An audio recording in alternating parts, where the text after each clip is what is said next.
Hello YouTube family, नमस्ते, प्रणाम, स्वागत है आप सबका आपके अपने चैनल में। तो कैसे हैं आप लोग? आशा करते हैं बहुत बहुत अच्छे हुई हैं, स्वस्थ हुई हैं, मस्त हुई हैं, अपने अपने लाइफ में खुशहाल हुई हैं।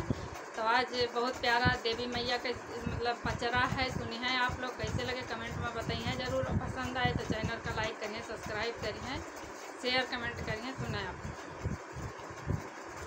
हथवा चुंदरिया ले ले घूमथे मयरिया है कि के नाले है ना, है कि के नाले है ना। भगता हमारे हथवा के चुंदरिया है कि के नाले है ना। अपने घर से निकरे मलिनिया है कि हम ले बहना, है कि हम ले बहना। मैया करी तोरी से उना है चुंदरिया हम ले बहना। अपने घर से निकरी मलिनिया है कि हम ले बहना, है कि हम ले बहना।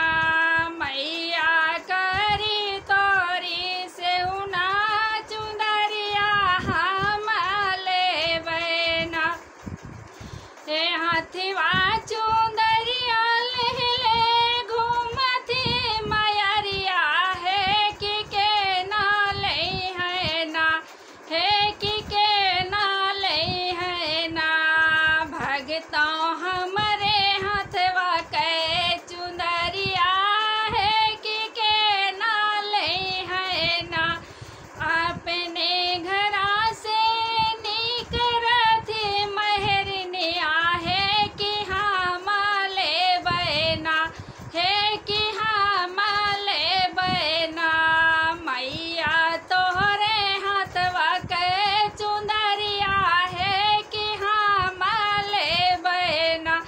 तोहरे मंदिरवा मैया भरली मजलवा है कि स्नानमा कर लिउना, है कि स्नानमा कर लिउना।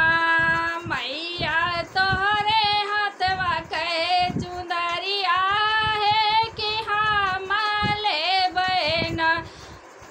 हथवा चुंदरिया ले ले घूमथे माली मैया है कि के नाले है ना, है कि के नाले है ना।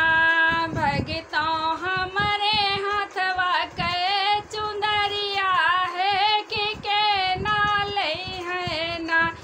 अपने घरा से निकरी पंडितनिया है कि हम ले बहना, है कि हम ले बहना।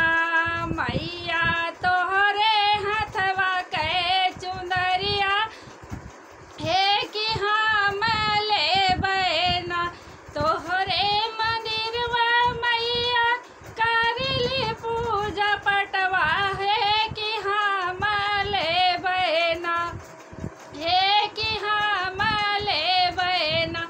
हाथवा चुंदरिया ले ले घूमली मयरिया है कि के नाले है ना, है कि के नाले है ना। भगता हमारे हथवा के चुंदरिया है कि के नाले है ना। तो देवी मैया का है, कैसे लगे आप लोग बताइए ज़रूर और बने रहिए अगले वीडियो के लिए। बाय।